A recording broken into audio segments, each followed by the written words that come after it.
bespoke radio for the masses. Headline edition, July 8, 1947. The Army Air Forces has announced that a flying disc has been found and is now in the possession of the Army. If the game is rigged, change the game. Game changer. I occasionally think how quickly our differences worldwide would vanish if we were facing an alien threat from outside this world. This is Fade to Black with your host, Jimmy Church, on the Game Changer Radio Network. All right. Good evening. How you doing? Fade to Black. Today is Wednesday. That's right. In case you didn't know it. Today's Wednesday, April 3rd, 2024. And very excited about the show tonight. I was posting in the chat a little bit with everybody before the show about Three Body. Now I'm watching, I know probably most of you have watched Three Body Problem on Netflix. And now there's a Chinese version that came out before that, and it's called Three Body. It's 30 episodes instead of 8. And and I made a comment, the more I know, the more I don't. And that's always been this show. And I remember coming in when I started Fade to Black, and of course Coast to Coast and everything else. When I came in with a pretty solid foundation of research that goes back decades, and I researched all the usual researchers and suspects and authors and all of that stuff, and watched all the documentaries.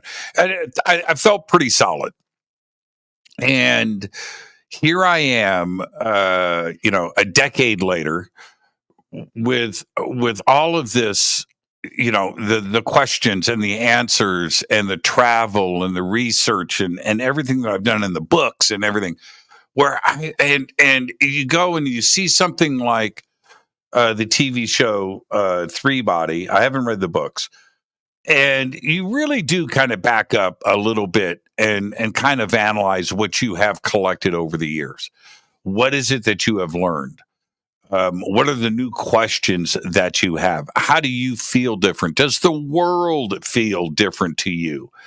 I am a different person today than I was 15 years ago, than I was 20 years ago, than I was 10 years ago, than I was last week. Right? It's always evolving and changing.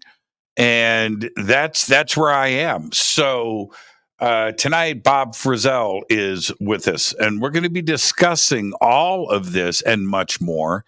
And one of the things about Bob, and we'll get back to this in a second, is Bob and his writing and stuff started influencing me over 20 years ago. It's been a while, and reading it, and how's the old saying go?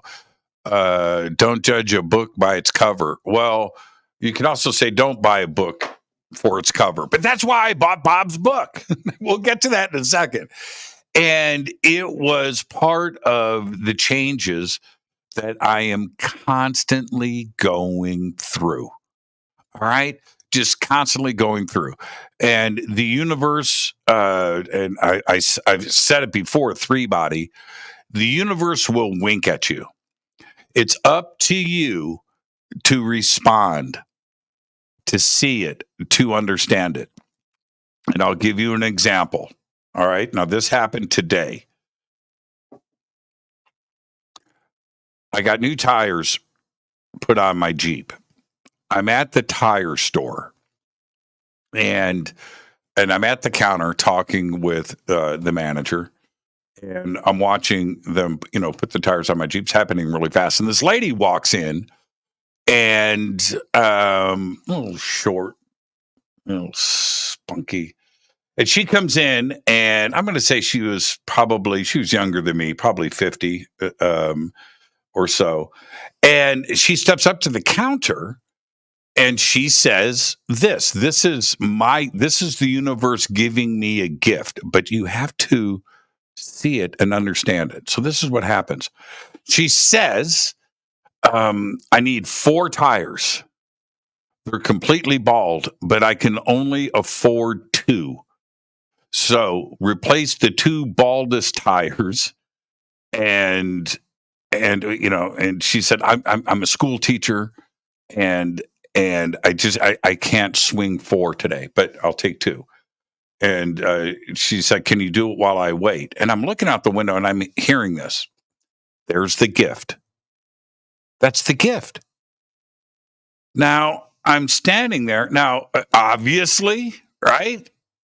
There's a decision. And I'm sitting there and I'm thinking, I turn and the guy at the computer says, okay, I have them in stock. And I turned to him and I said, do you have 4 in stock? And he goes, I do. I said, put the other 2 tires on the car. And I turned to the manager who sat in front of me. I said, give me the bill. He goes, no. And I said, yes. I said, and I looked at the guy that was working with her. And I said, put 4 tires on her car, no matter what she says. And I said, you're a school teacher. You're a hero. You need 4 matching tires on your car. They came in and said, my truck is ready. I said, here you go. Just take care of all of this. And I walked outside. I came back in and got the receipts. She came up, gave me a hug, and I walked out. I didn't get her name. She didn't get mine. That was it. But that was a gift from the universe to me. Now, she got 4 brand new tires on her car. The stress, all of that from a stranger that she still doesn't know who did it, right? And I went out. I'm not even thinking about my tires. I got in the Jeep and I'm driving back and I'm smiling and I went, thank you, universe. That was a gift. It was a gift to me. And it's an opportunity. And that's where the world is today. We have choices in front of us. Just do the right thing. Just do the right thing. Don't let an opportunity like that get past you. Don't do it. Don't do it. She's a hero coming in like that. It's just, I've got 4 bald tires. Take off the 2 baldest. I'm a school teacher. I got to get to school. What? Put 4 tires on that lady's car. And that was my day. And tonight, I am honored and privileged to have Bob Frissell with us. We're going to be talking about a lot of things tonight. The ancient builder race. We're going to definitely tap into that. We're going to talk about our world. How we can move towards a higher state of consciousness. I just told you one way to do it. The universe is winking at you. Wink back. Understand what's going on around us. He is the founder of the Breath Alchemy Technique and has been a teacher of breath work for more than 35 years. He's a student of Jim Leonard in breath work. Now, here's the thing. Right now, he's the author of several books, including the bestseller that I referenced earlier, the 25th anniversary edition of Nothing in This Book is True, but it's exactly how things are. That's right. I bought that book 25 years ago because of its cover. His website is below, and I would like to welcome to Fade to Black. He's right there, Bob Frissell. Bob, how you doing, man? You're out there changing the world, man. How you doing? Oh, this is awesome! Thanks so much, Jimmy. It's what a fantastic intro, and you just said it. You just said it perfectly. What a gift! What a gift from the universe. The universe winks. You responded. That's awesome. That just makes my day listening to that. And and being able to be on the show ain't bad either. You know what's the wonderful part about it, really? I messed with her so she all day. She's like, I wonder who that dude was. I'm Right. like, man, I didn't even get his name. Just a mystery guy in a black Jeep driving off across the desert. It's like a Carlos Castaneda book, right? It's Oh, like that's just great. Yeah. yeah, so awesome. Let's get straight to it, Bob. I referenced what I did today. Not what I did, what I experienced, I should say, right?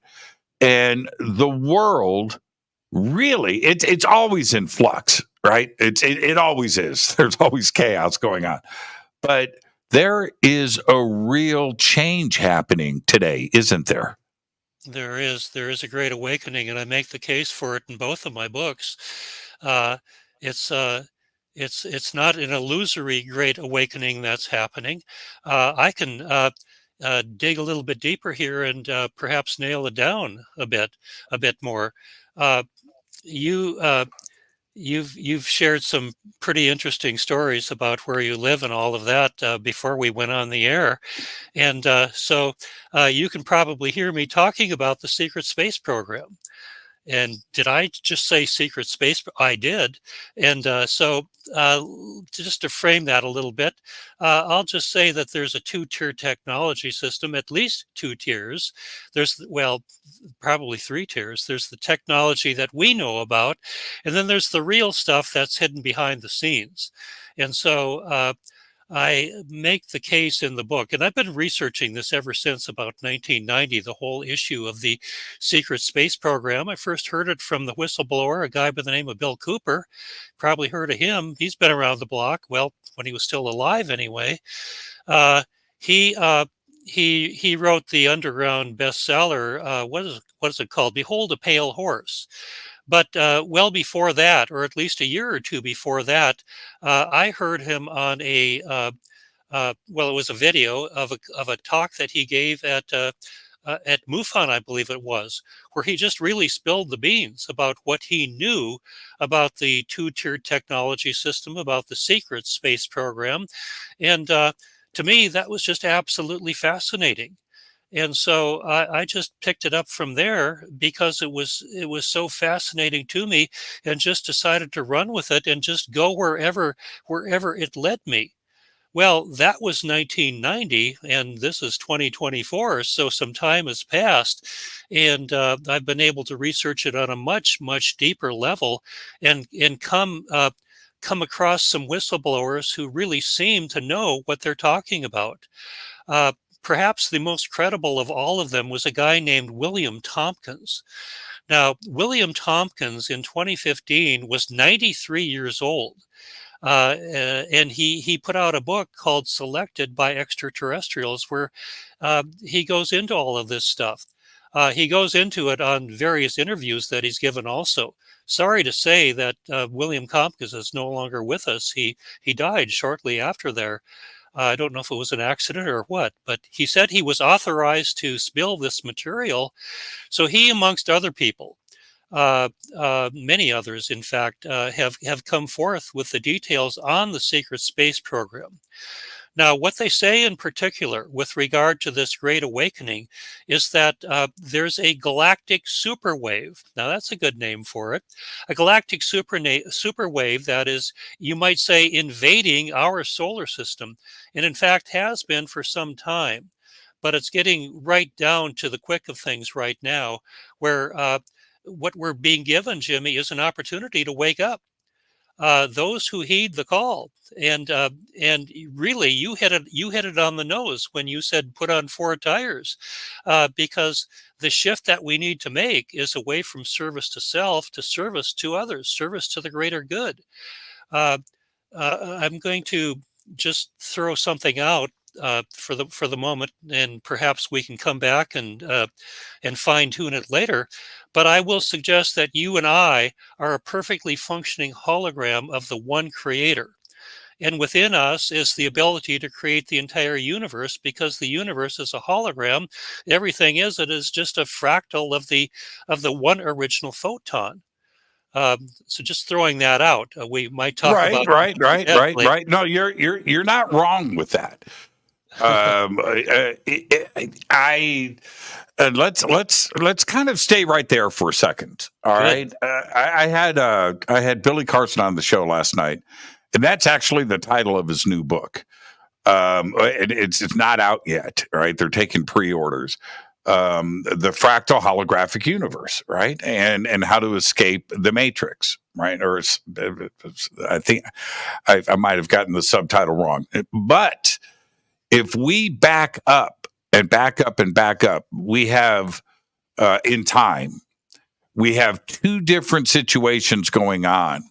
We have our community and thinkers outside of the box, and call it fringe, whatever you want, looking at things a little bit differently. Then you have science, and science has been stuck on Big Bang, that point of origin, and 13.8 billion years. Okay. All right. But it's never sat right with me. And now today, the debate is going on in the academic community if the Big Bang even happened.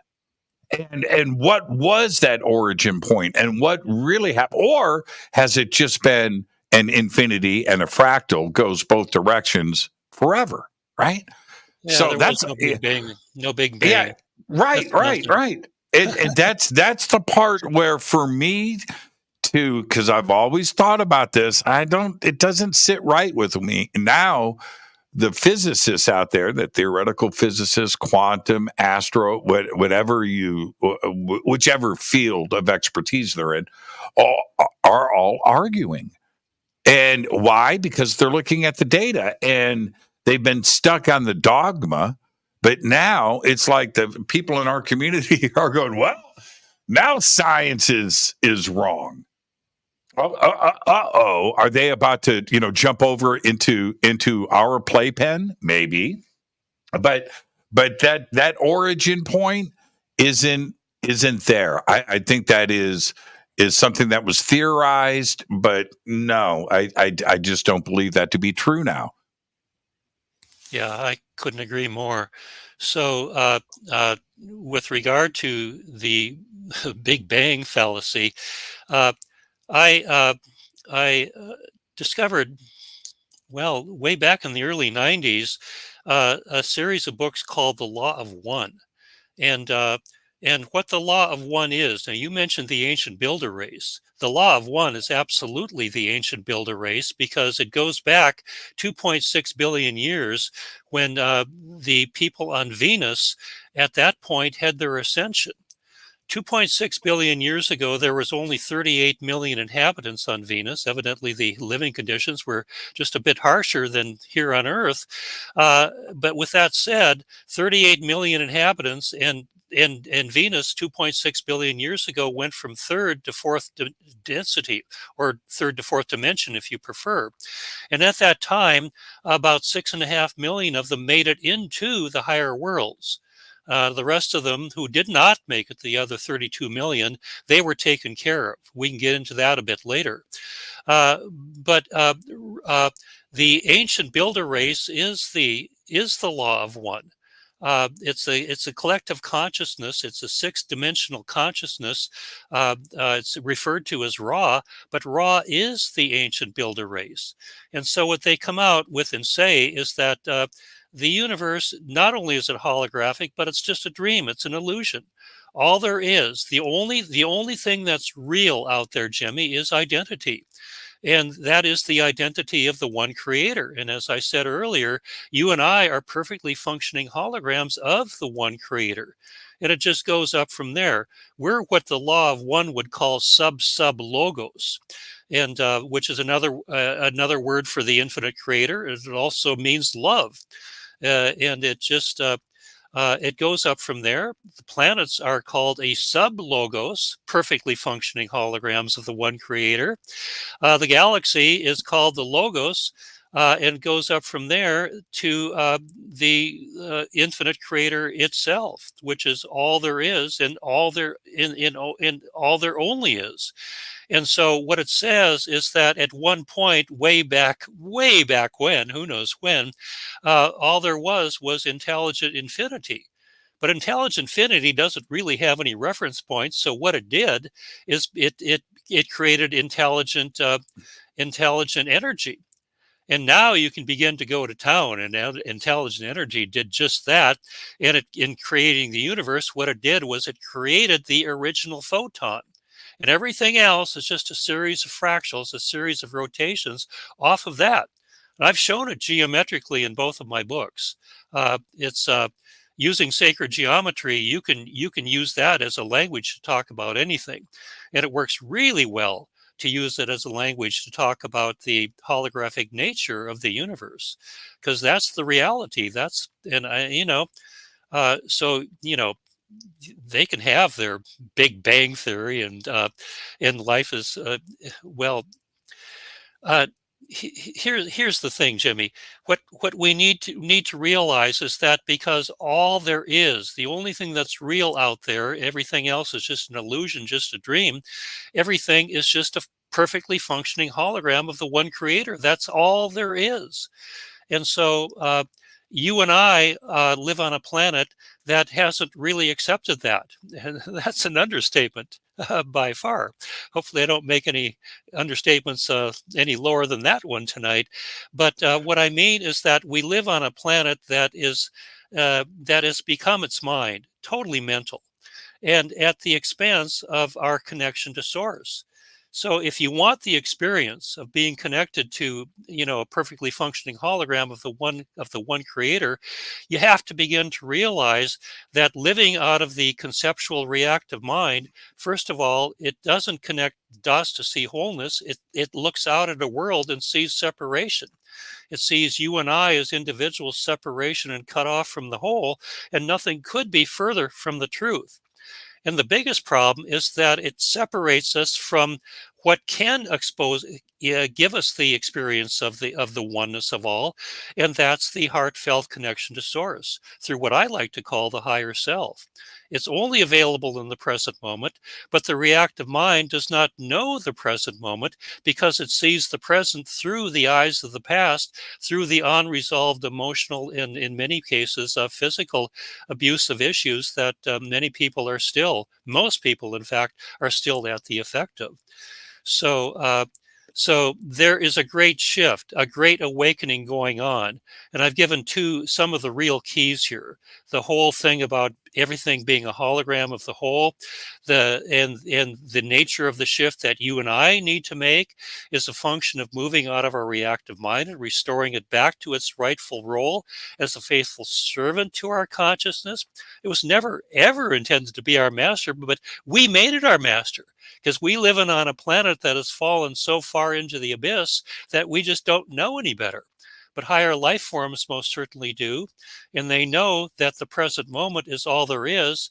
And only in the present moment can you gain access to your true self. So there's the first aspect of the Great Awakening of the shift that we're in process of making. And the second was illustrated perfect in the story that you told about, hey, put on 4 tires. It's making the shift. Once you begin to realize that you are a perfectly functioning hologram of the one creator, then you begin to ask different questions. You begin to ask, well, what does the creator in me want for the greater good? And so we learn that what life is really all about, where life shows up, is making that shift from service to self to service to others. What can I do that can serve the whole in the way that most forwards the action?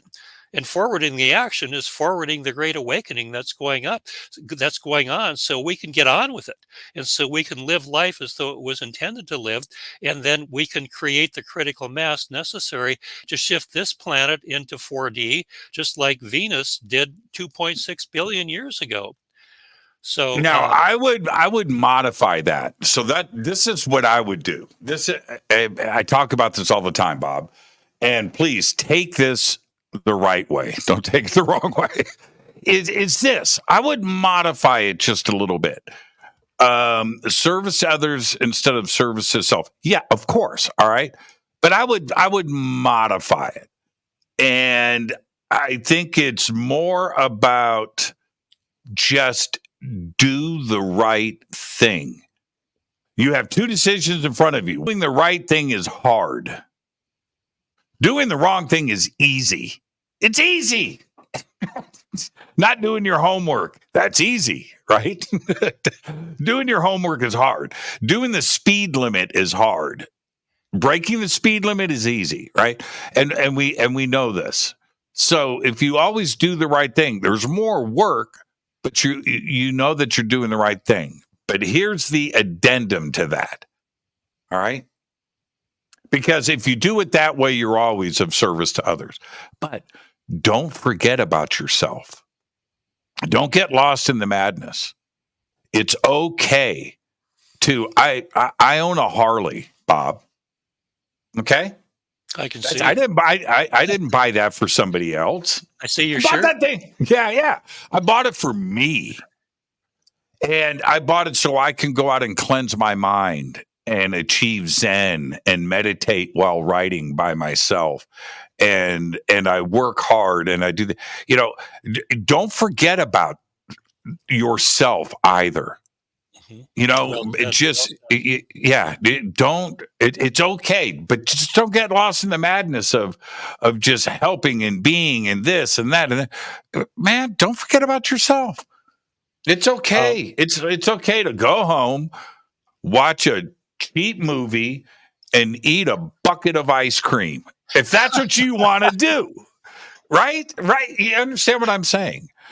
And so I would modify it just a little bit, but that's what evolution is, right? That is what growth is. You take what you've learned and you spread a little more icing on it, and we advance the thought. So that's what I would do. I'd modify it.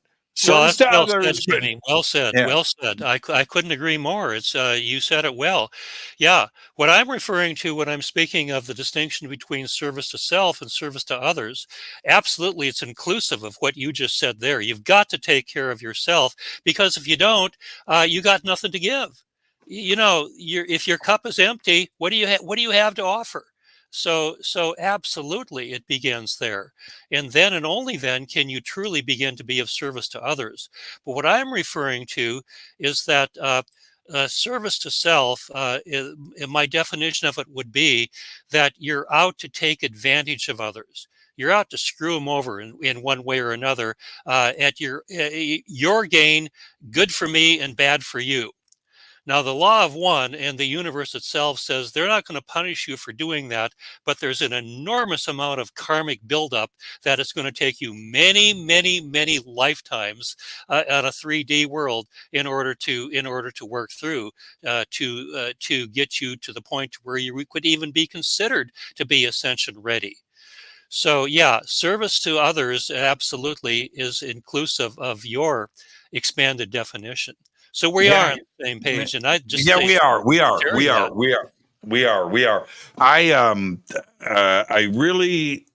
I used to. I'm going to say used to. I'm going to put this past tense. I used to really enjoy philosophy, and I was a Nietzsche addict, right, and others, right. That's just the tip of the iceberg when you've jumped down that rabbit hole, and I got to the point, like with law of one too as well, where I got to the point where everybody was kind of just saying the same thing. And what I found is that most philosophers, there's some modern cats that I really love, by the way, but most philosophers are just working through their childhood trauma and putting it to paper, right? But the reason why it works is because others out there have the question, what's the meaning of it all, right? And they're searching for that, and they're searching for that, and they're searching for that. And if they have to go to somebody that's working through their childhood trauma to help them on their journey and kind of shake things straight in their head, I get that. It's your journey. But I've kind of moved on to a more simplified way of looking at things, like you're saying here. Let's get it. Let's not make it so complicated. The book doesn't have to be this thick, right? service to others, do the right thing, enjoy life, be happy. I mean, it's like 4 commandments instead of 10. Yeah, and that's your ticket to the higher worlds. It really is. It is. I can qualify that referring to the law of one again. They say that if you are at least 51% committed to, as you say, doing the right thing, service to others, and coming from a full cup, taking care of yourself too. If you're at least 51% coming from there, the other 49% of you can be manipulative, and it can be, oh, I'm having a bad day and I don't want to add and all that stuff. And you're still going to be okay. When the shift happens, you're going to make it through. So keep it simple. Absolutely. I mean, you don't have to become a saint in order to be able to shift into what's in it for me to what's doing the right thing. What's the right thing for the greatest good of all concerned? And that fundamentally begins with you, as you have accurately stated. And as I said, I couldn't agree with that more. So we're having fun. Yeah, being a saint would be that would suck. Oh, that yeah, I don't want to go there. I'm glad to hear you don't either. So man, I mean, look. So let's say we go to this mythological place called heaven, right? You and I, Bob, we're up there, we're hanging out, and we're on our 1,000th year of happiness. I'd be like, man, can we go throw a brick through a window or something? I mean, I can only take so much of this, but that's really true, and I couldn't agree with you more. 51%, 49%, 60-40, 70-30. But yeah, you're going to get through it. But you can't. You have to have that little. You have to have that little rowdy voice on your shoulder whispering in your ear once in a while to go and drive off the road. It's okay to do that. It is. Just don't get arrested. It's not act as if, it's not pretend, it's not going through the motions as though you're some sort of a thing that you're not. That's inauthentic. And that's not going to get you anywhere except building up a bunch of karma that you're going to have to, it's going to come hitting you right in the face. I'll tell you what. So, we don't get away with anything in this universe. And so being authentic you, being authentically you, and being the best version of you that you can be. And that includes sometimes a little bit of rowdiness, sometimes a little bit of, I'm not even sure if I want to get out of bed today. And other days, it's you're just fit to go and fit to serve.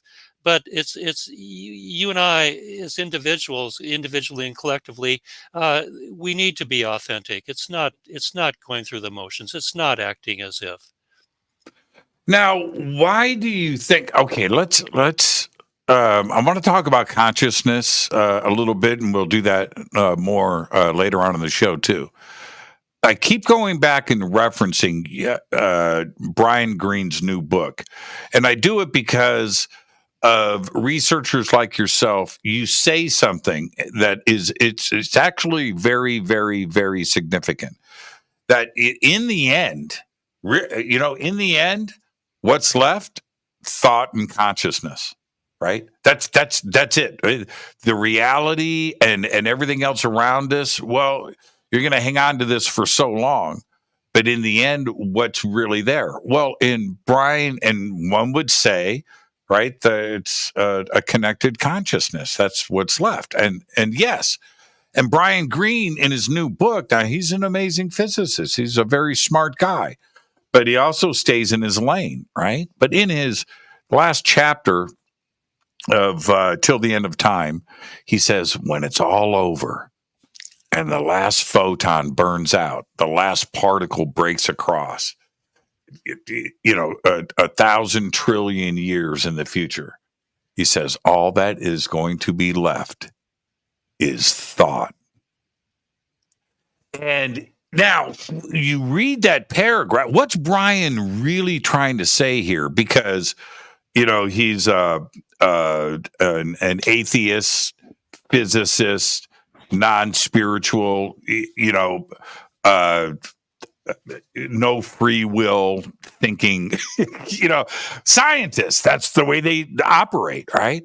So why is Brian suddenly waxing philosophical, and he couldn't use the word consciousness because they would kick him out of the car. He can't do that.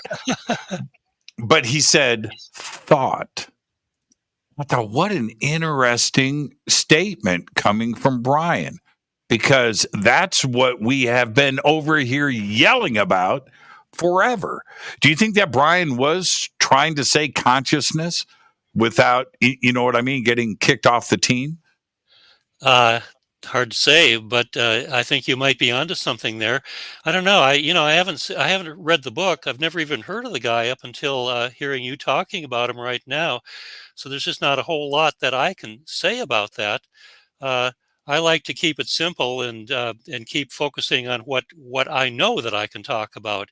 Mainly the topics in my books. That's what that's really where but the point that I want you to focus on is that the hard sciences, they don't want to deal with consciousness, but yet you and I can sit here and talk and laugh, and we understand that consciousness is, and I truly believe it's not of the physical. It exists outside of the body.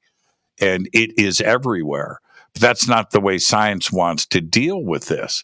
But to suddenly have, one of the biggest physicists in the world discuss the last thing that will ever be is thought, and that will continue to exist, I think that's an extraordinary step in the right direction. And that's exactly what our community and the ancients have always known, right, Bob?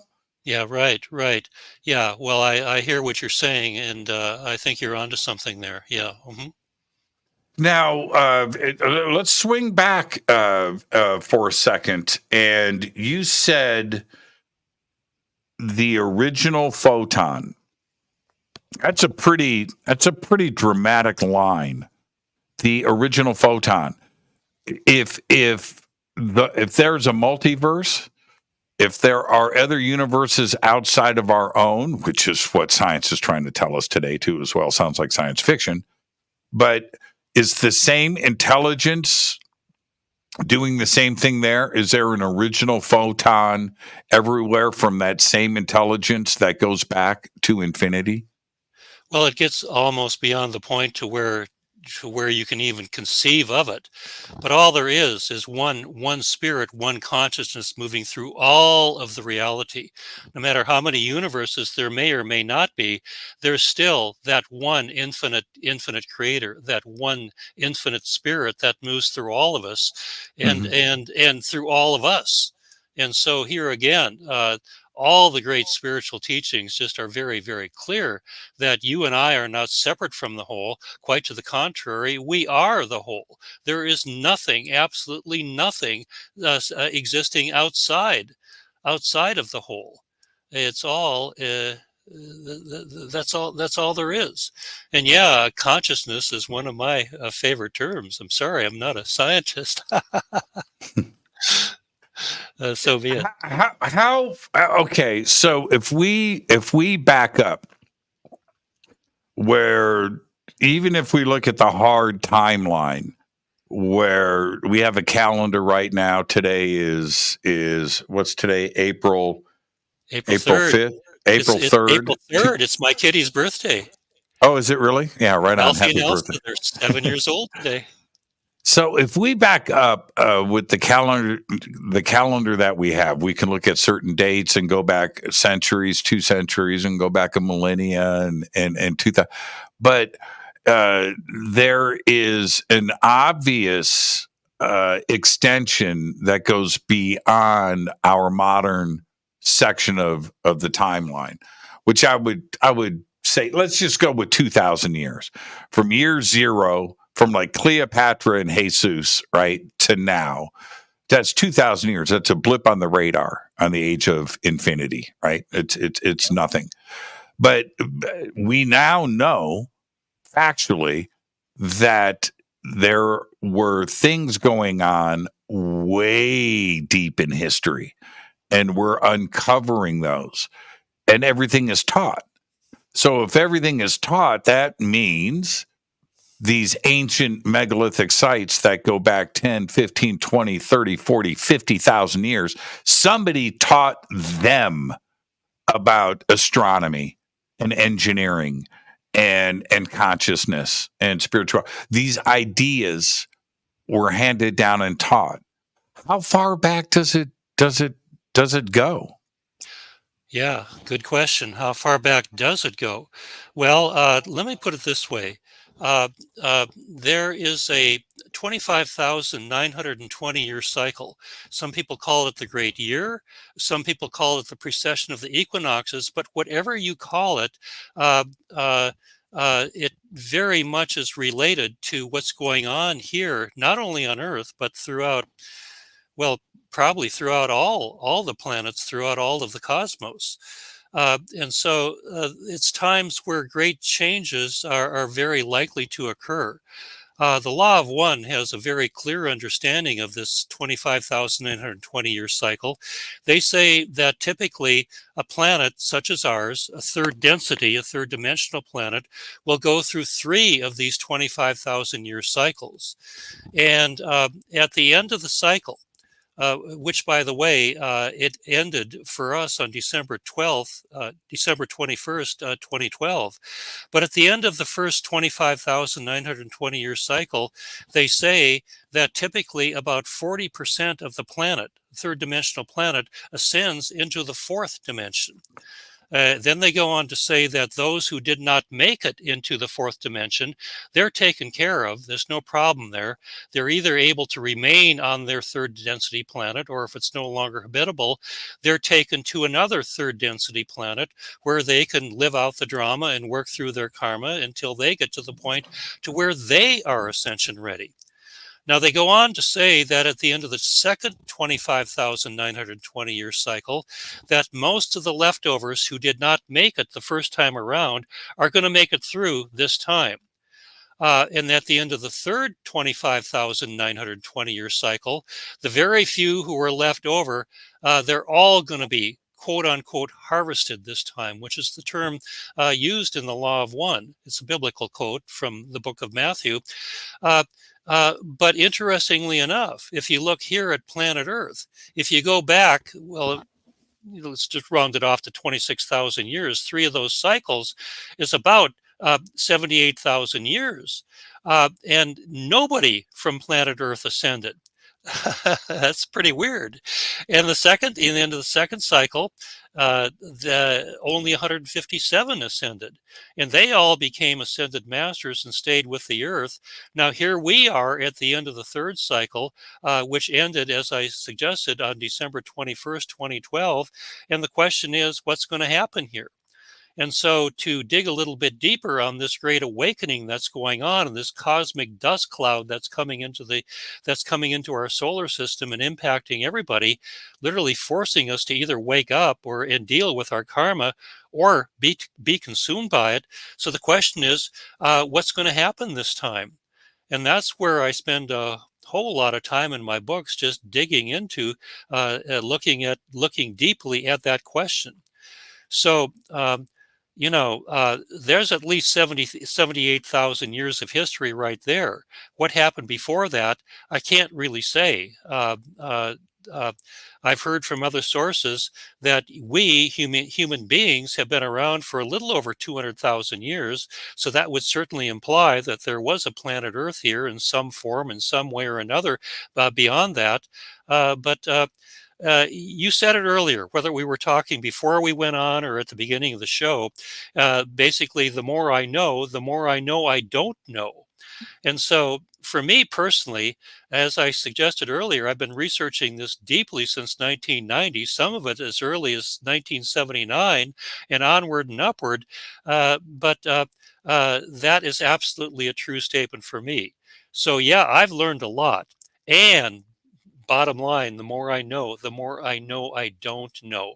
So to me, it just creates life being an exciting adventure.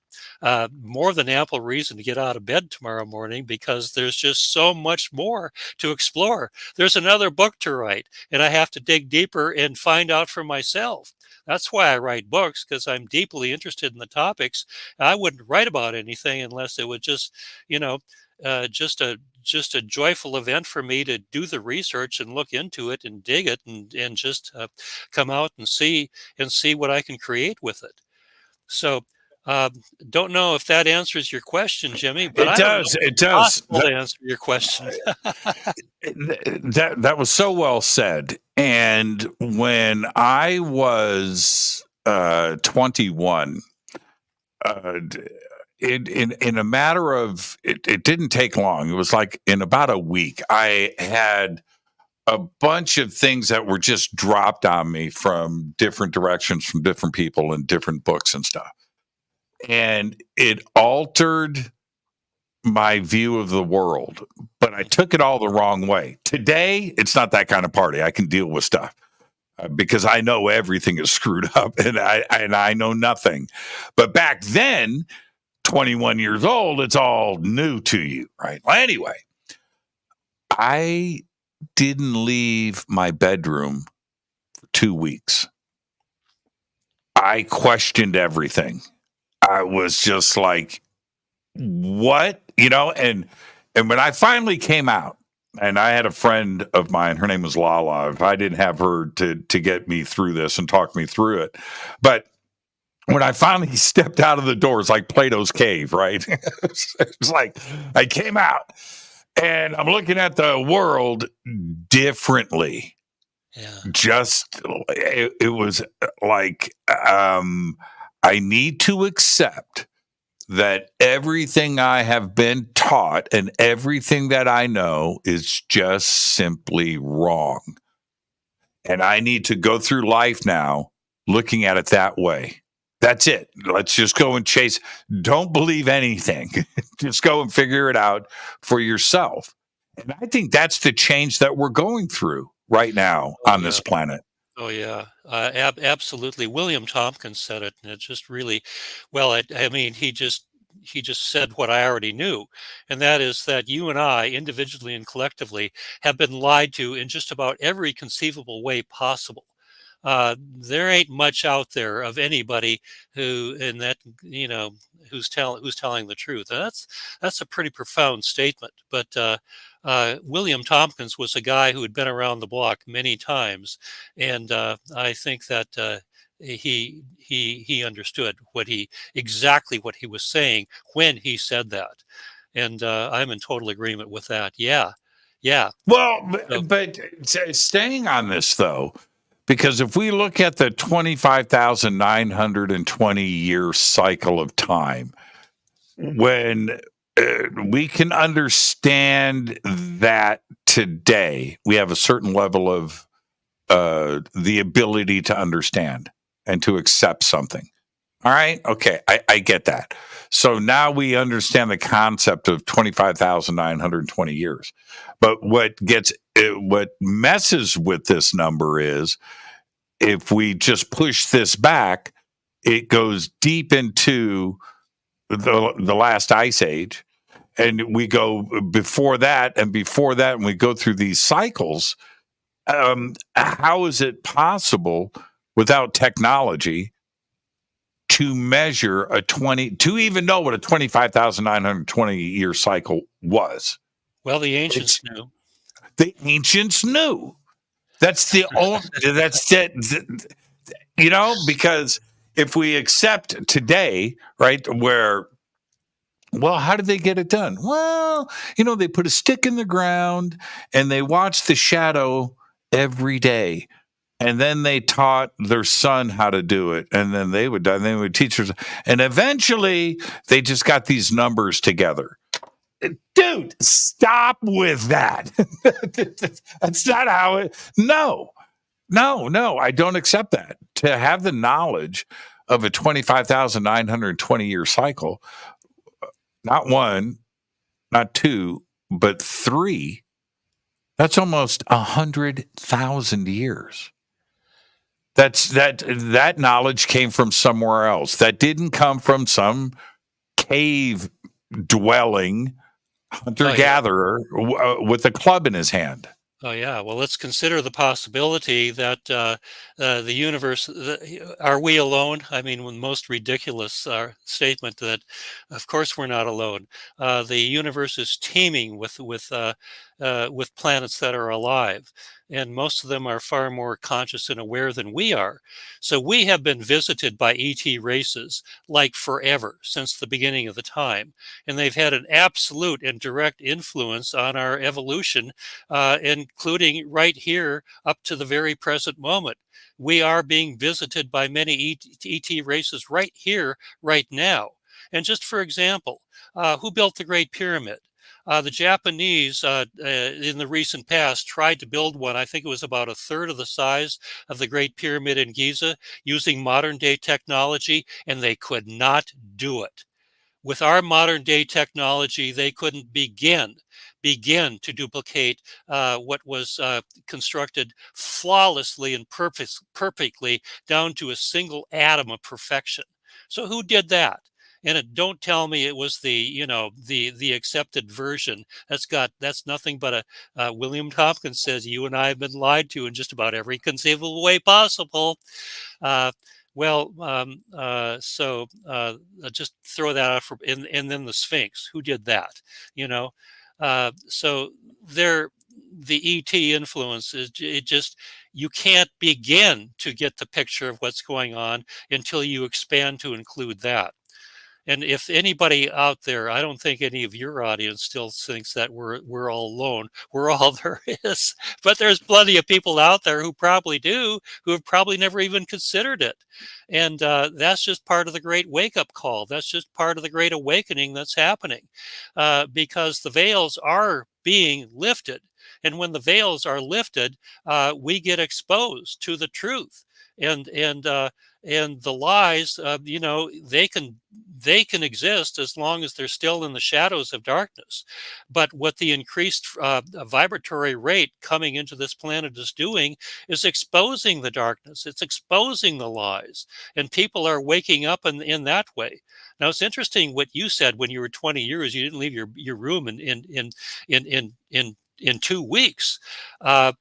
I suppose that I've gone through my version of that too back in the day. But I recall just being more fascinated by all of this than, oh my goodness, this is just talk about a gift from the universe. And I just kept digging and kept looking, and I realized that the lies are abundant out there too. But there's just so much more that's going on. And these are the times of the Great Awakening where the lies are being exposed. It cannot stand. It cannot stand in the presence of truth, because the higher vibratory rate coming in is just bringing it all out. It's just bringing it all out of the shadows, rising it to the surface. It can succeed in the darkness, but not in the light. Darkness, it cannot survive in the presence of light, any more than if you go into a completely darkened room and flip on the light switch. What happens to the darkness? Bingo, it's gone. That's what's going on here too. And people could argue, well, it sure as heck don't look that way. And I agree with that. It absolutely doesn't. We're going through an individual and a collective dark night of the soul. But that's the way the universe designed this planet. It's supposed to be that way. The universe designed planet Earth to look as though it's going on, as the train is becoming derailed. But it has to be. We have to be painted back into a corner to the point to where there's no other options. Then and only then will most people be motivated enough to get the heck out of their comfort zone and do whatever's necessary in order to wake up. For some people, it's the financial imbalance, the inflation that we're going through, and the uncertainty of or whether or not they're going to be laid off or even have a job tomorrow, or what it's going to cost for a gallon of gas tomorrow or a year down the road. For other people, it's other things. It's waking up to the ET phenomenon. But whatever it is, there is a great awakening that's going on here right now. And what what an exciting time. It is. It is. It's an exciting time. It's one thing to look at, like I did, and we all do for years and years, my whole life, to look at the Great Pyramid in a book or in a movie, in a documentary, whatever. That's one thing. But when you walk in to the King's Chamber and you look around at the divine perfection, right? And you look around, because outside it's ratty, right? I get it. It's weathered. It's beat up. It's, it's been sitting. But go inside the King's Chamber. Yeah. It's perfect. And so all you can do is go, huh? Really? 5,000 years ago, allegedly, Stone Age man did this. Right. I don't think so. I don't think so either. Let's try 13,200 years ago. Yeah. Or it's probably much older than that. But it's so perfect. Maybe. I think it's older. I don't know. Anybody, I'm open to all ideas and looking at this and the reasons for it. I don't know. I've interviewed probably, I don't want to exaggerate, Bob, but let's say I've done 500 interviews, maybe 1,000 interviews about the Great Pyramid and the Sphinx. That's a lot. It's 1,000 different opinions. It's 1,000 different, and you just absorb it and let's just lump it all together and try to get through this, because none of us really know. The only fact that we have with the Great Pyramid is what we're told about it is, I'm going to use a bad word, Bob, cover your ears, is bullshit. That is the fact. That's what it is. And I don't use bad language on this show, but sometimes but do you understand what I'm saying? That's the only fact. Yeah, absolutely. The King's Chamber, by the way, is an ascension chamber. Sure. But you darn well better be prepared for it, or you're not going to make it. So that's what they were doing in the 2 12-year mystery schools in Egypt. Took 24 years of preparation in order to become aware enough, in order to wake up enough, in order to separate fact from fiction enough, in order to move out of the reactive mind and into the living presence of your heartfelt connection to source, and to reconnect with the severed aspects of yourself so that you could become ascension ready. And I go into great detail on that, as nothing in this book is true. I'm going to talk about dig a little bit deeper yet in my next book, which will be out who knows when. Haven't told my publisher yet, but that's that. And there will be another book. But that is coming from sources that I trust. Can I prove it? No. But can I know it? Can I live my life as though that's the reality? Can I live my life as though everything we think we know about and have been told about the Great Pyramid, as you say, is bullshit? Right. Absolutely. And so I can know it on that level.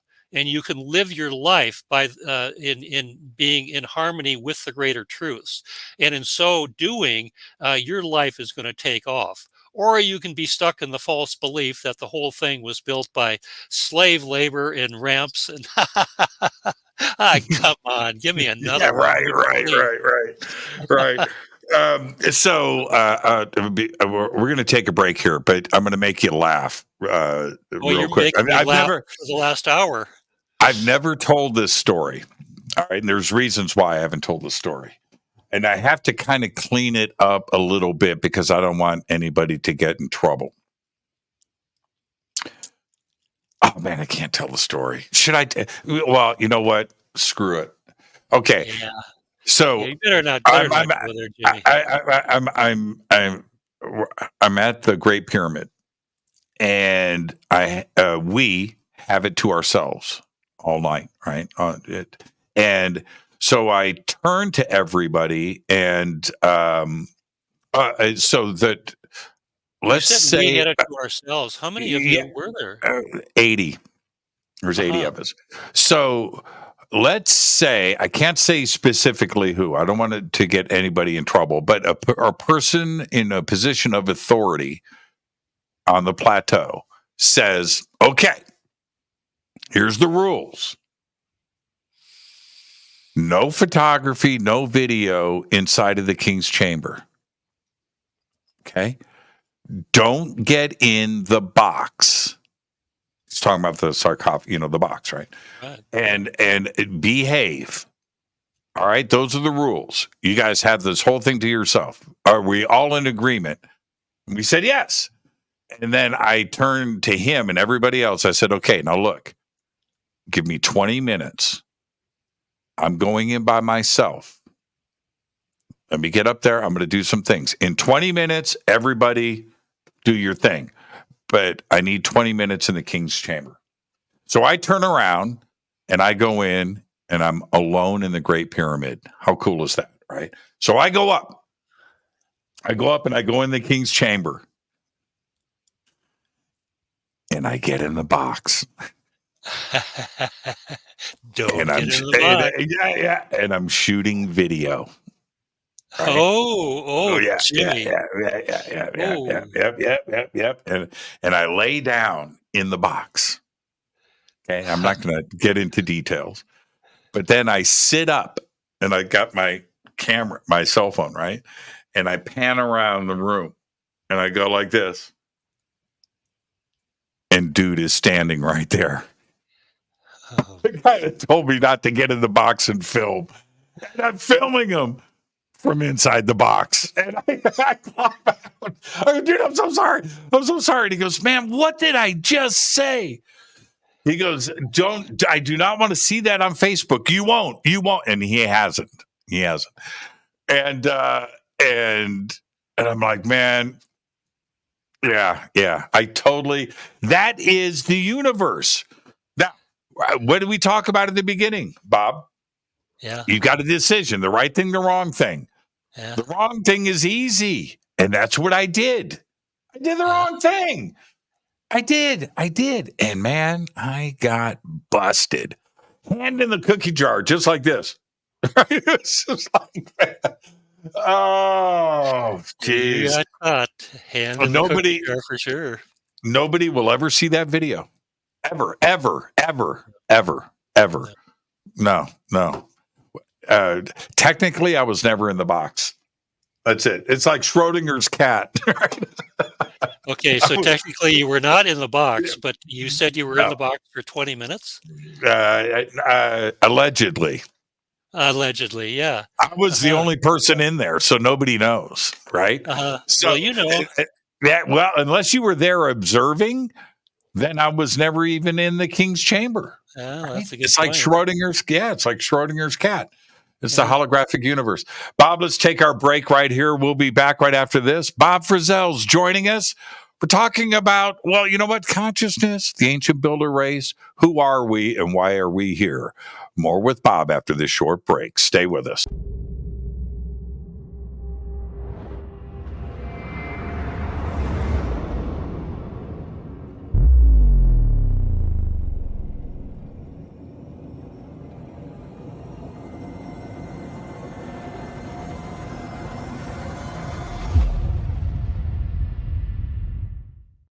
Subscribe to our YouTube channel to get your alerts and access to over 2,000 videos. Click that subscribe button right now.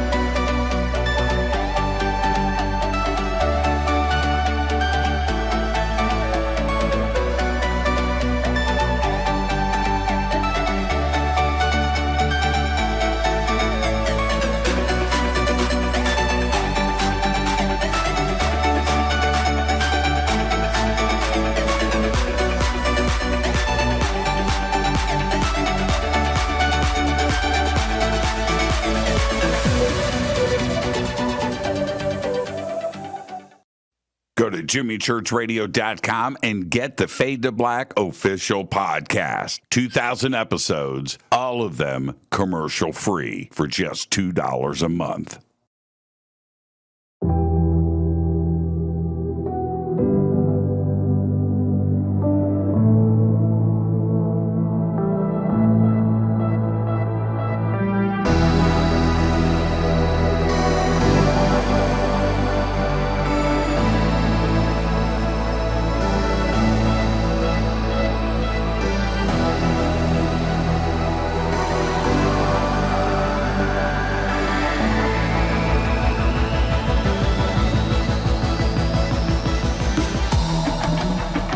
This is Jimmy Church. Please visit and explore Egypt this October 3rd through the 14th, 2024 with Billy, Elizabeth, myself, and very special guest and the #1 podcaster in the world, Sean Kelly.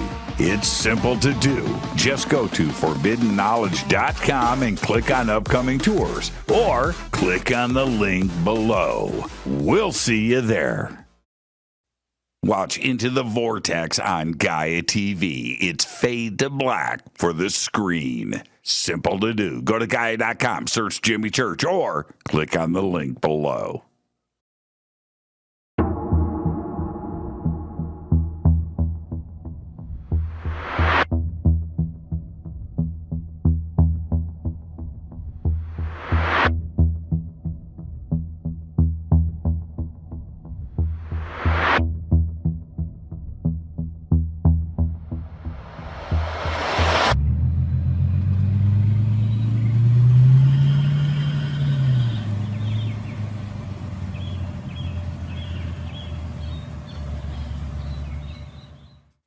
Follow Fade to Black on Twitter at JChurchRadio. Get all of the show updates every single day. It's now called X, but who cares?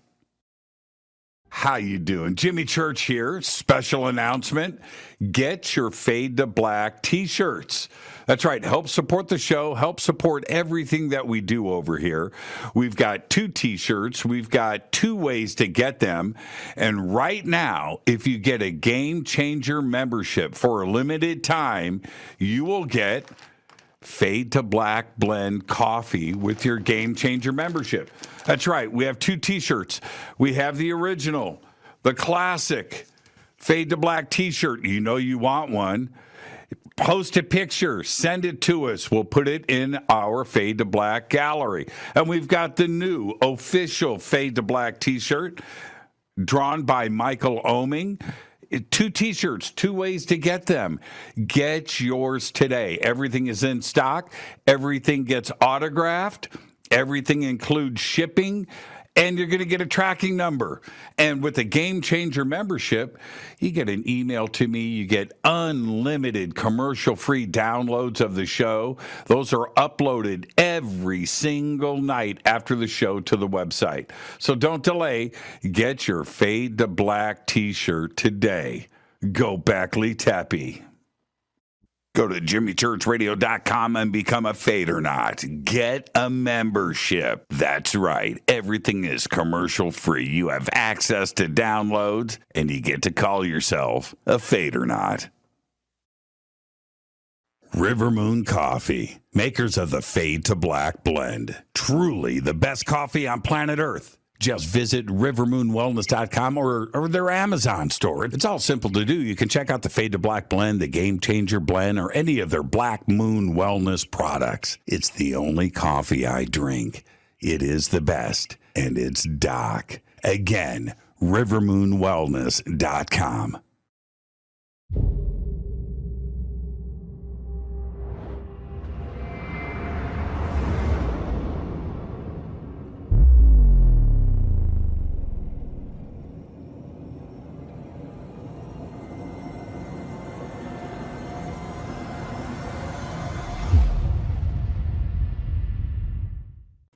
All right. Welcome back. Fade to Black. I am your host, Jimmy Church. Our guest tonight, Bob Frissell, is with us. And Bob, here we have the discovery of exoplanets. And if we go back to 1992, kind of saw the, 1995, a couple more, 1998, a couple more. And suddenly, for the first time, the question of is are we the only planet? Our stars, and as it turns out, every star that we look at and can see throughout the universe has at least one planet, right? That's crazy. That is where we are today.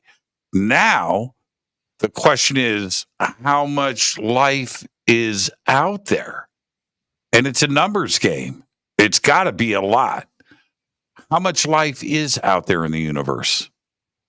Oh, goodness sakes! It's everywhere. There was a study that was done. I think it was I think some ET forces says, here, guys, we need to lift the veil a little bit here. I can't remember the name of the study, but they took the most conservative estimates that you can possibly come up with regard to, how many star systems are there out there? How many planets would be, how many solar systems that have planets that have possible life forms? And it came out with, I'm thinking, I can't remember, but it had to do with the number of grains of sand on our planet Earth, and multiple planets with life for each grain of sand. And I can't remember how many planets for each grain of sand, but the number is just ridiculous. It's just obscene. So can we forever forget that? Are we the only one out there? I don't even want to go there. Goodness sakes. And then not only that, but we've been there. I want to come back to the secret space program a little bit, just dig a little bit deeper into that, Jimmy, because some of the whistleblowers are saying, and William Tompkins, as I said earlier, is probably the most credible of all of them. There's another guy named Corey Good who can go there in anywhere you want to go with it, and it's backed up by everything that William Tompkins had to say and other whistleblowers too. So just to mention two people specifically, and what they say is that with regard to the hidden technology system, that and you live in an area where the people can't talk about what they do, so you know a little bit about that. But with regard to the two-tiered technology system, we've had anti-gravity craft ever since World War II. The Germans, the Nazis, even though they lost the ground war in World War II, quite decisively, I might say, they did win the space war. Bill Cooper first brought that out. He said in about 1936, the Germans, the Nazis, discovered, I don't know, was a crash disk or it was given to them or whatever. He didn't know, but he did know that they discovered a crash disk. And he also knew that at the end of World War II, when we captured Peenemünde, that there were just drawers upon drawers upon drawers of detailed schematics, if you will, for exactly how to build these anti-gravity aircraft or flying saucers, if you will.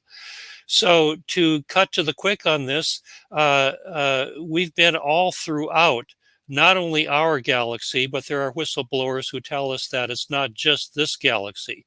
Tompkins is one of them.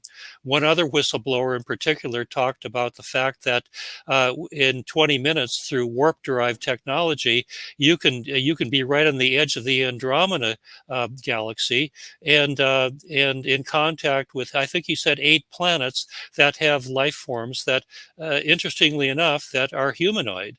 The human race is duplicated probably more than just about any other race throughout the cosmos.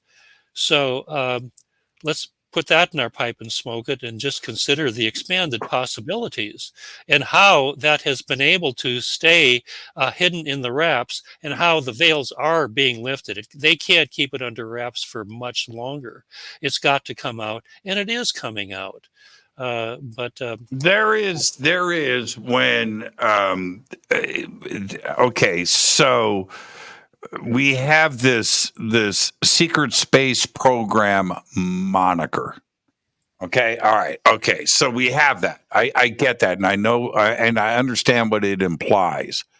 But to go directly into the concept of that, for those out there that would say it's impossible, it's absolute, there's no way to keep that secret. And I will immediately say, now, I'm not suggesting that we have starships that are visiting other star systems. I don't have any proof of that. It's a great thing to fantasize about. Sure. Okay. But a program that is running right now that you know nothing about is the X-39B. And so the X-39B, which is a top secret military space plane that goes up for 2 years at a time, 2 years, 2-year missions, and we know nothing about it. Well, wait a minute. That's not even what's important, and that's crazy enough. But let me tell you what you don't know. You don't know who designed it. You don't know who's working on it. You don't know who the pilots are. You don't know who the engineers are. You don't know what the logistics are. You don't know the infrastructure of the system. You don't know how many thousands and thousands and thousands of people are involved just in that program that aren't talking. They can't. That is top secret. And it's going on behind the scenes. Yep. So don't tell me, from concept to everything else. And so don't tell me that it can't be done, because it is being done right now. Now, how far beyond that does it go? I don't know. Do we have a base on the moon? Have we always had a base? I don't know. Yep. Did Apollo go on past Apollo 17? Was there Apollo 18, 19, 20? Do we have a base on Mars? I don't know these things. I don't. I haven't been there. I don't. But the idea of pulling off something like that, yeah, we do it all the time. It's just, how far has it gone? I don't know. But when you look at something like the X-39B, clearly we can pull it off, and the public doesn't know anything about it. And it's probably the way it should be.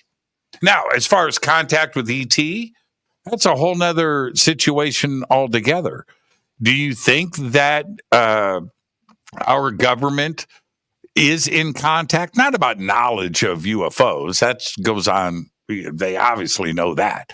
But do you think that there's a direct contact or communication with our government or other governments around the world, other state actors? Absolutely. No question about it. And has been for quite some time.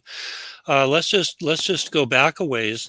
There's a couple trails that we can follow here, and actually, I'd like to be able to take a detailed look at each of them. But I'd like to begin with William Tompkins again. Back in World War II, he was only in his early 20s, if even that. Yet, with that being said, back during World War II for the U.S. Navy, he was in charge of 23 spies who had successfully infiltrated the Nazi secret space program, and including a base that they had down in Antarctica, in a place called Under the Ice, in a place called Neuschwabenland. Well, they came back and they gave him the details of the information that how it was the Draco reptilians who gave the Nazis the understanding of how to do that, how to build these anti-gravity craft. Not only that, they actually gave them brand new ships. Of course, they wanted something in return, and that was assistance in going out and conquering other worlds. Now, here again, to be clear, we know they lost the ground war in World War II. When I first heard this, I didn't really believe it because, hey, they lost the war, right? Well, they won the space war, and it wasn't even close. And so they've been to the moon, they've been to Mars, and in 1952, they buzzed the Capitol. Any UFO documentary, any good one, is going to show in 1952 a bunch of UFOs buzzing the Capitol, and very few people have been able to put that together. Bill Cooper talked about it back in the day, many other people too, but nobody really knew who they were. Well, it turned out that they were not extraterrestrial at all. They were Nazis, and they were giving the U.S. government basically an ultimatum. Hey, come and join us in the secret space program, and let's see if we can work on this thing together. Well, it took 3 years of negotiation, should we or shouldn't we, and trying to figure out is there any other way, before the U.S. government finally capitulated and decided to go along with it. They felt that probably there was no alternative. First, for starters, they had the Roswell wreckage, but then they back engineered as best they could, but evidently they didn't really know how to make it work, yet the Nazis did. And furthermore, there was if you've been there and done that and established bases already on the dark side of the moon and on Mars and been around, who knows, throughout the solar system and well beyond probably, that they just decided to join. And so that merged the secret space program with ours. And so what Tompkins says is that that was a function of the collaboration of what the 23 how would you say, spies had discovered, had found out, and that in combination with what the Nazis gave them, gave us the technology to not only go to Mars, not only go to the moon, but to leave this galaxy altogether, according to Tompkins. Tompkins said it very clearly. We've been there, we've done that, and not just in this galaxy. And I don't think the guy was just blowing smoke. He went on to say that the technology was given to Boeing and to Northrop. You know the names of these better than I do because you live there, and that we began to develop our own space program. And my understanding of it is that it was all developed on a compartmentalized basis, as most everything is. And so, one company might be making one part of it, not knowing how it fit into the greater whole, but it's only when you put it together that you've got an anti-gravity spaceship. And Tompkins also said that they were, most of them, if not all of them, were the cigar-shaped, submarine style.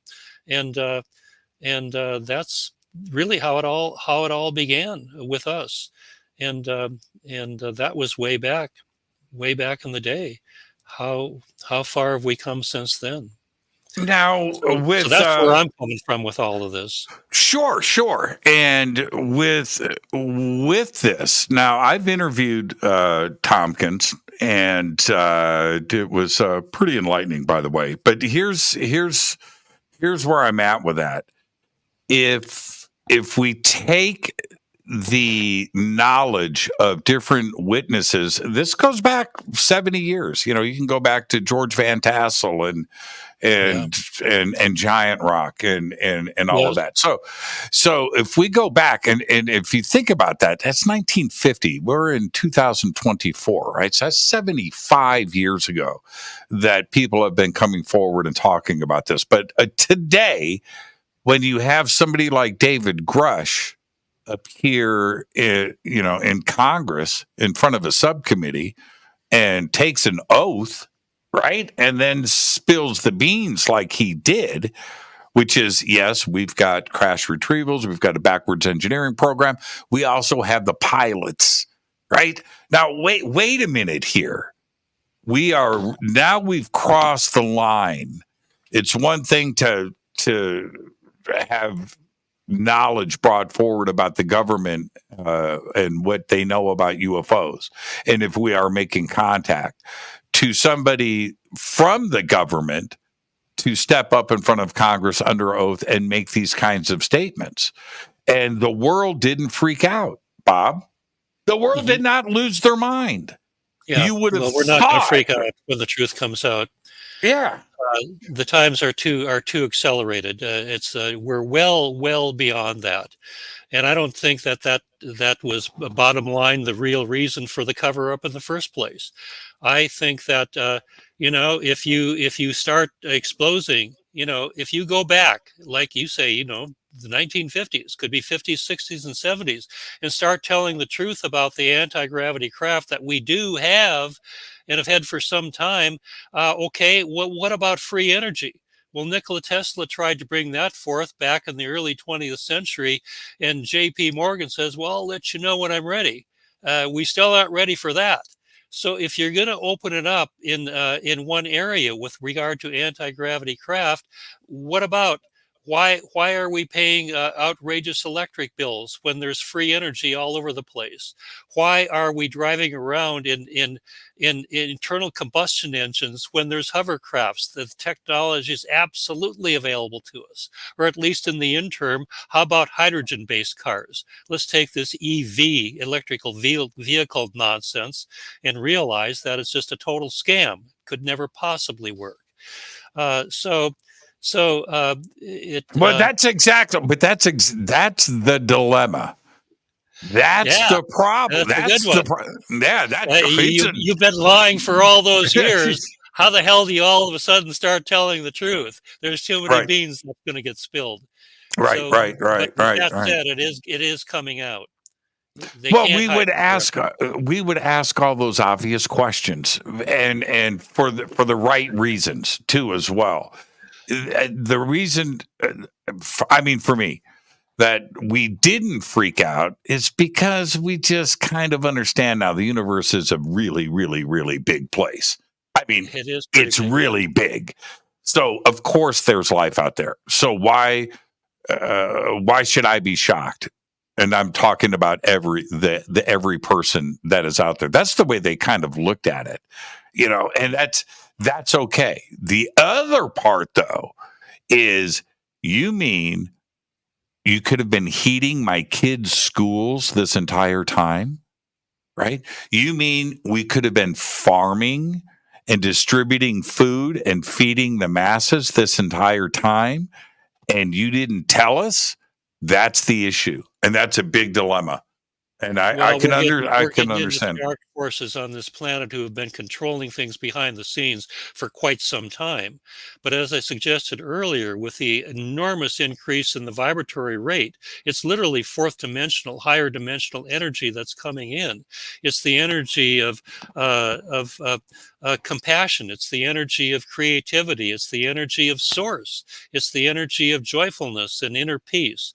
And it's the energy that allows you, once you begin to connect with it, to let yourself out of the mental prison that most people have been living in for quite some time. The darkness cannot survive in the presence of this light, the infusion of light that's coming in. Mm-hmm. And we're seeing it all over the place. Finally, it's being admitted that it's called the deep state for the most part. I like to call them the cabal, but whatever you want to call them, it is the dark force that have been ruling behind the scenes for far too long now. And their time is up, man. Their time is up. Thank God they are being exposed. It's not. Let's stay here for a second. I don't think. I don't believe that it's a modern issue, and what I mean by that is because, and I love the way you say this. We're in the now, right? We're in the now moment. We are, because right now the past just went past us. It's gone. Right. Okay. And the only, right. And we're only right here in the now. And that's what we understand. So the issues for us today, we consider them to be modern. But that type of dark force and that type of control has been around since the dawn of man. Oh yeah. And it just has. You have to survive the night. You have to eat food that is not spoiled. You have to drink water that's fresh. You can't drink bad water. And whoever's running the tribe, right? Whoever's running the little village has got to be able to say something for control so they could survive. And so the idea of lying to the public is a very old one, right? Don't drink that water over there because God says not to. Drink this water over here. God says that's the good water. The village understands that. Right? So the lie, right? The lie, the ability to do that, to control the masses is very, very old.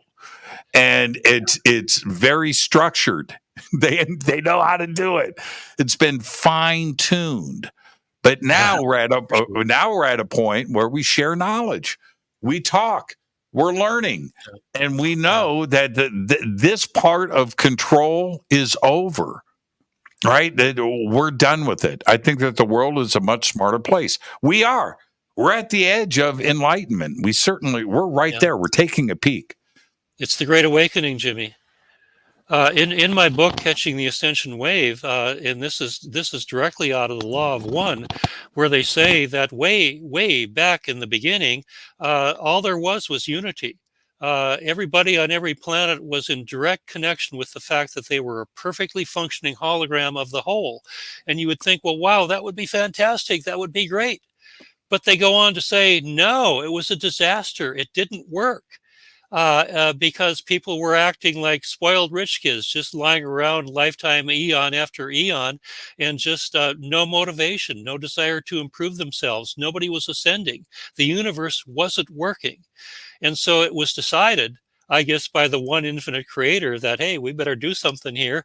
And so it was decided to put a veiling over all of us. And interestingly enough, that even though it separated us from the realization of who we really are and left us with the false belief that we're separate and cut off from the rest of the reality, looking out at a world that is not us, it worked because it inspired creativity.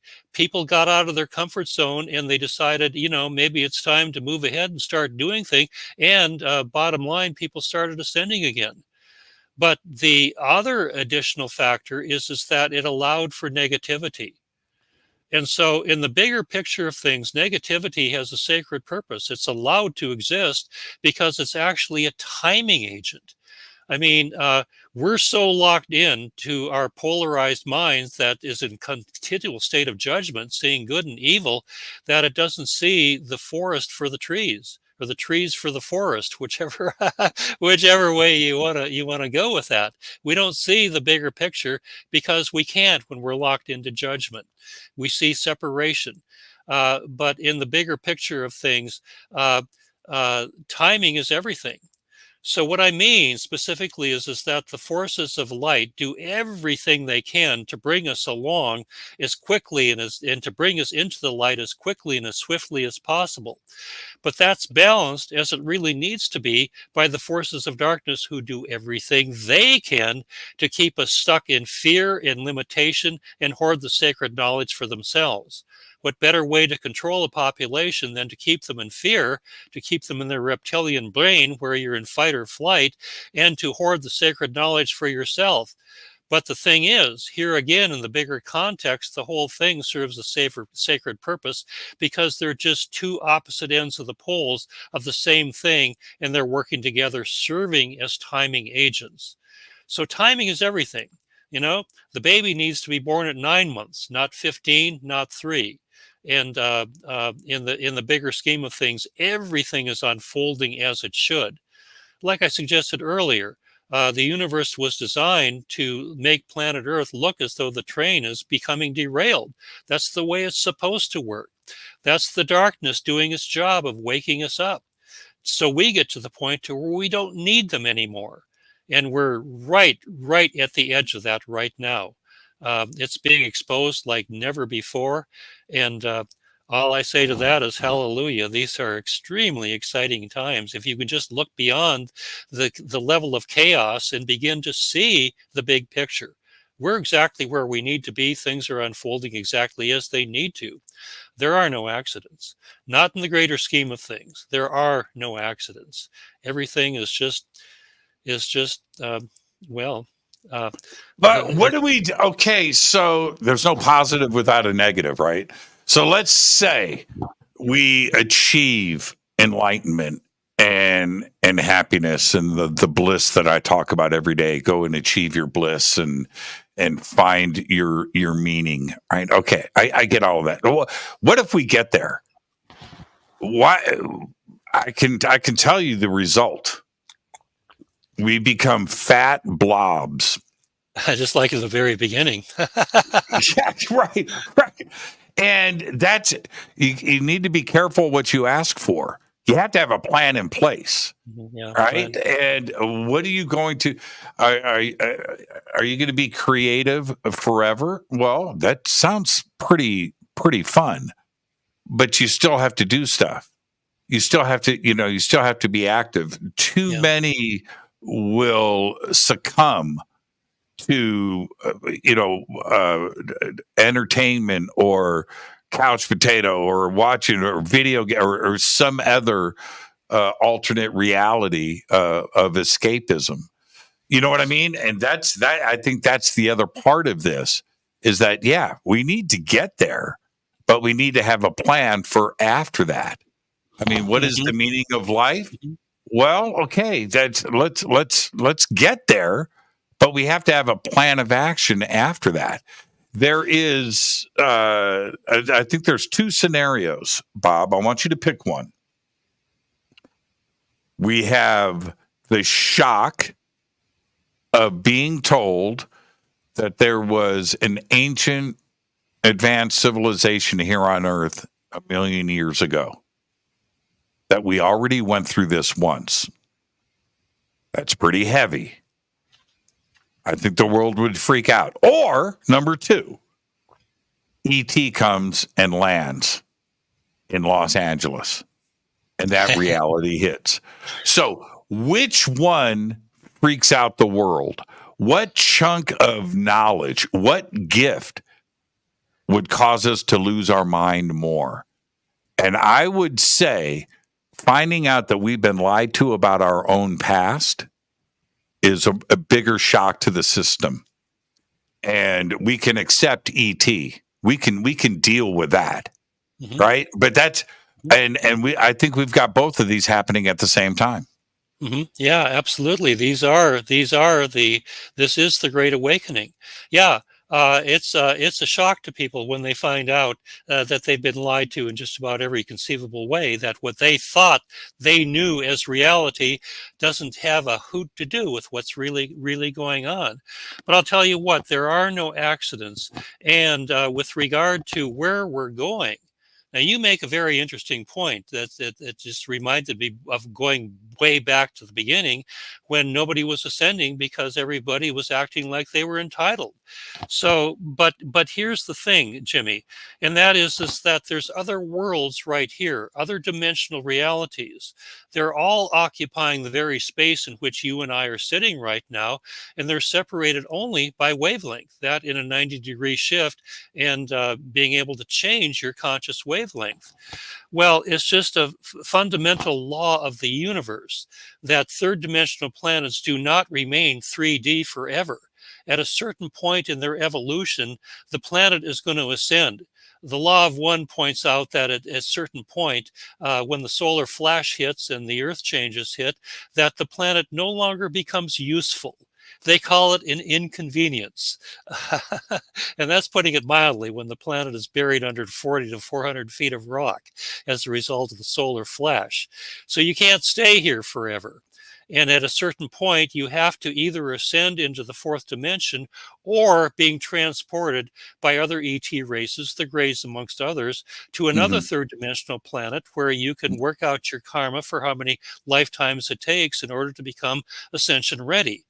Now, what they say is that the fourth dimension is 100 times, get this, 100 times more harmonious in every conceivable way than even your very best moments here on third dimensional planet Earth.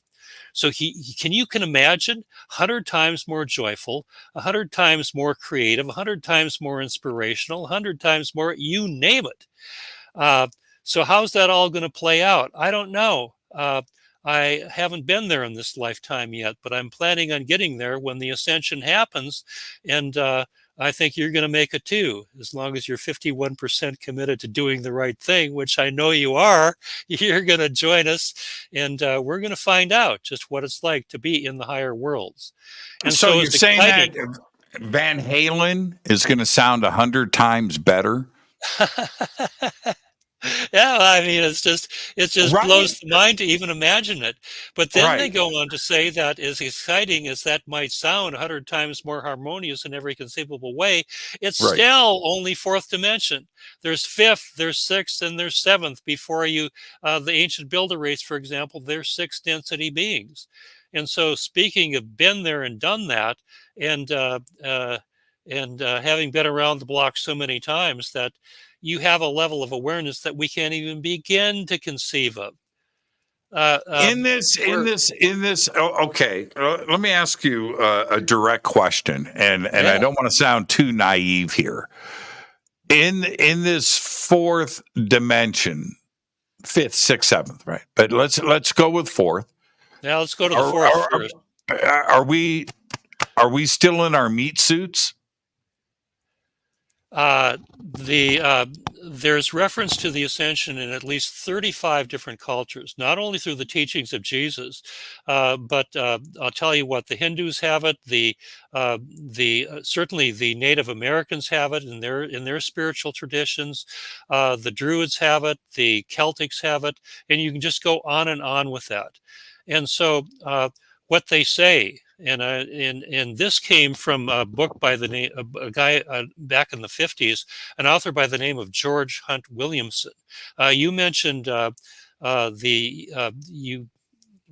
it called, giant rock, or right in your backyard.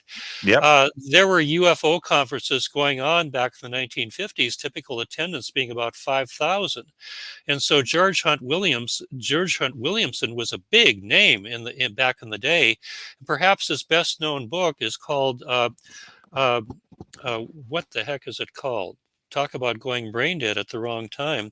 But I'll come back to that. It'll come to me. And he gives biblical quotes that just detail the ascension, that just spell it out. You can't make it through in the physical flesh. You have to transform into something called a light body, and you'll go through in an instant. It just happens instantaneously, and it happens just as a function of, as the law of one would say, if you're at least 51% committed to doing the right thing, to being of service to the greater good, and not forgetting yourself in the process, because you have to come from a full cup. Life goes on, life moves on. And back in the 50s, there was a guy by the name of W.B. Smith, a Canadian radio communications engineer, who was actually commissioned by the Canadian government to study the UFO phenomenon. And he began to realize that you need more than pieces of crashed discs and more than reports from airline pilots and stuff like that, that you need to find a way to actually connect with these people. And so he decided that going to Joshua Tree with the UFO conferences going on was the perfect place to find contactees. And so he ran into people who gave him the lowdown of how they had been contacted and taken rides, some of them were saying, in the craft. But that's what they're saying. But is this really true? W.B. Smith wasn't willing to just blindly accept what they had to say. So what he did was he devised a 100-part questionnaire that if you were who you say you were, you would answer it in one way. But if you weren't, if you were just blowing smoke, there is no way you would pass that test. So he used that as the litmus test and got in touch with a group of people that he felt that he could really trust, because he felt they really were telling him the truth. And what they were saying way back as early as 1952 is this cosmic dust cloud, this great cosmic dust cloud is coming into the solar system, and it's going to impact everyone and everything. It's the great awakening that we're experiencing right now, and that we're going to be forced to either deal with our karma and wake up or be consumed by it. They were saying this way back in the 1950s. And so this stuff has been out there for quite some time. And what it all leads to is, as they were saying back then, is this dimensional shift at the end of the age. And they also talked about the almost inevitable earth changes that we're going to have to go through, including a solar flash that just about consumes everything. But don't worry about it. We're not going to be here when that happens. The people who are ready will already have ascended into the fourth dimension. The people who are not ascension ready will be taken care of also. They will be taken to another third dimensional planet where they will be able to live out how many ever lifetimes they need in order to work through their karma. And their sources from that are many. One of my favorite came from a 1996 book called Cosmic Voyage, where it's talking about remote viewing. I didn't first really trust remote viewing, but further research assured me that remote viewing is pretty darn accurate, that it's up to 100% accurate on terrestrial views and about 99% on off-planet views. And what the author of this book was viewing was the off-planet views. What he saw was human beings from planet Earth being transported to a planet in the Pleiades sometime after the year 2000. He saw this through remote viewing and was able to communicate with the beings who did it. They were a certain version of the Greys, who seems to be one of their major functions, and that is transporting people who are not ascension ready, making sure that they are taken care of, time traveled in the whole bit. And that's all in Cosmic Voyage. And there's other sources that speak to it also. So it's only the darkest of the dark. Think Cabal, who are going to be left here on the planet to face the consequences of the karma that they need to go through. They're going to become crispy critters. I'm sorry. It's the way it is. The image that was at the end of Steven Spielberg's movie AI, it's a great movie. It's a tearjerker. But it was especially the first 10 minutes. But the end of the movie, the kid AI robot gets frozen. He's in a craft, and he goes into save mode, right? Power saving mode, and a bunch of time has passed. Earth is now in the middle of an ice age, and you see this craft come down. It's flying across this frozen. It turns out to be the Atlantic Ocean. You could see New York and tips of the building sticking out of the ice. And the cube-shaped craft goes down, enters a hole in the ice, and it turns out E.T. is on an archaeological dig right here on Earth. Humanity's gone. It's just a frozen planet. But they find the kid. And so they come down, they take him out of the craft, and he comes back to life, right? He's AI. He's a robot. But he misses his real mom. The E.T. is in front of him. And this is why I bring this up. It's the way that Spielberg is presenting this being. This being is non-physical. It's a being of, it's got shape, right? It's got an outline, but it's pure energy. And it can control time. And it can do lots of things. But I thought to myself, what an interesting thought experiment this is.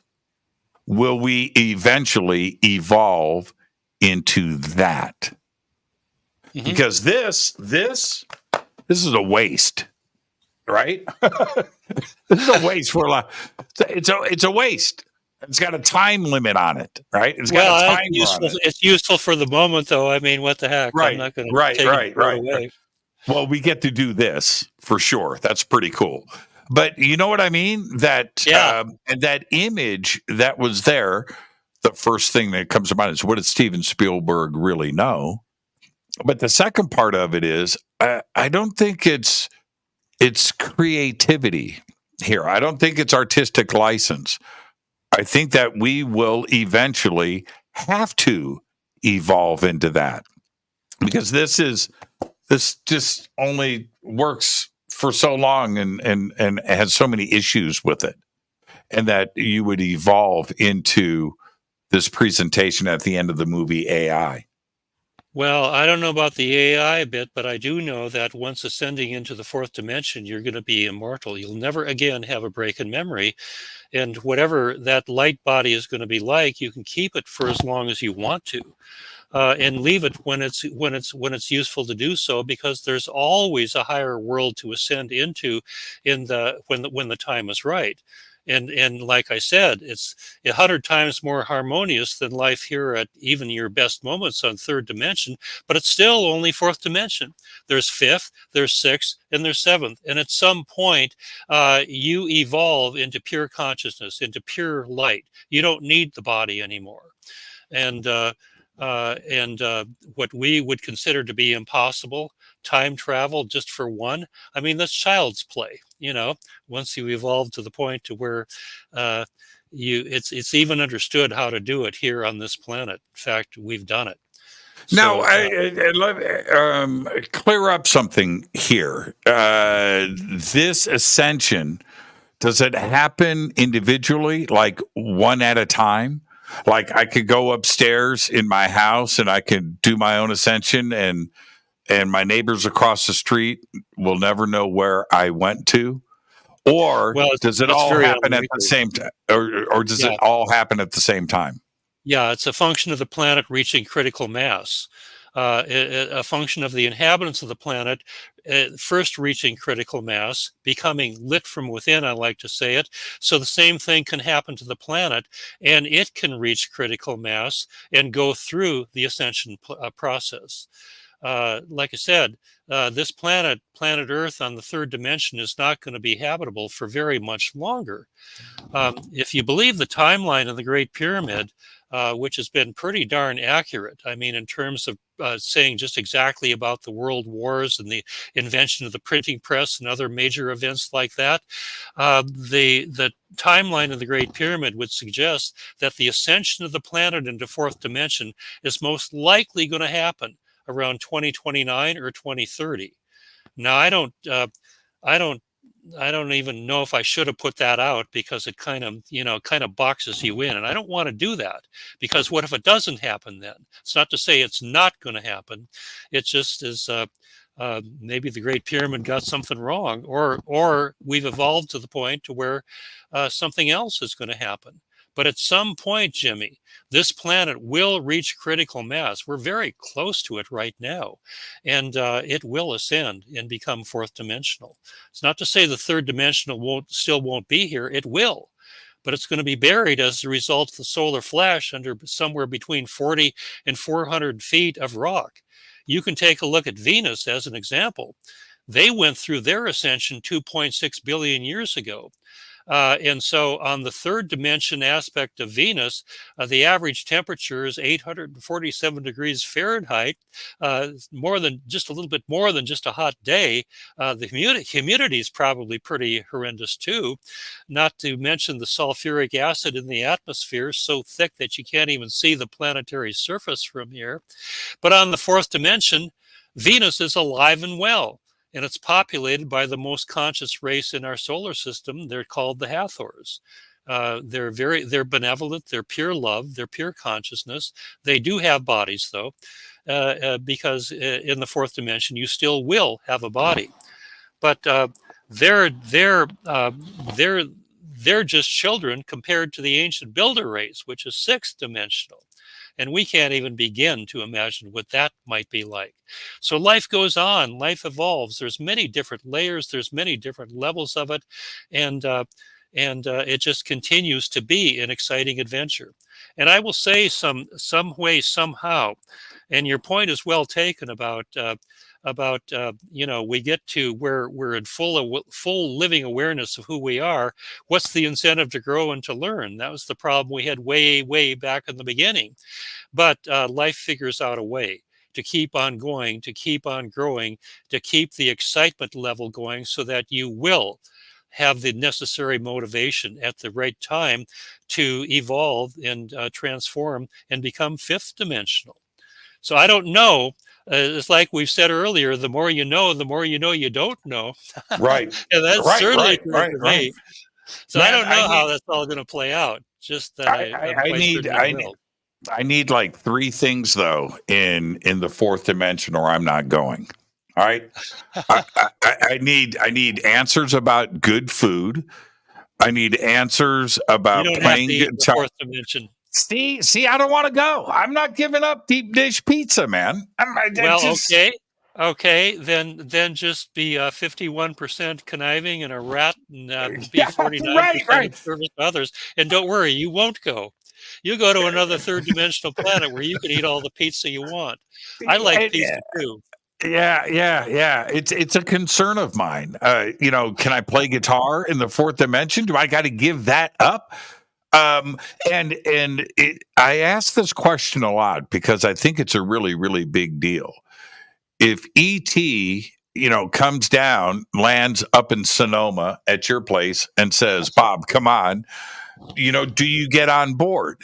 Do you take off? And I probably would, but my first question would be, what's the food like? Because I don't know if I want. They have a replicator, just like in Star Trek. They better pizza as you want, man. They better have. That would be a long journey if you had to eat like green mush. Yeah, right? Don't worry about that. They'll take care of you. Yeah, I'd hop on that. I'd take the ride, absolutely. And they'll bring you back, and you'll just be a little bit further down the road than before. Would you do it? Would you do it if it was one way? One way only. You can't come back. No, because the one way is into the fourth dimension, and I want to do it more organically. No, what? That's okay. I get that. I do, and I appreciate that. No, you're going to their third dimensional planet.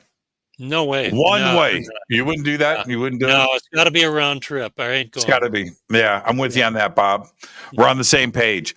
Hey, Bob, where can everybody find you and get in touch? Well, I've got a website, bobfrissell.com. I guess it helps to know how to spell my name, Frissell. But you'll be led there if you want. My books are available on Amazon.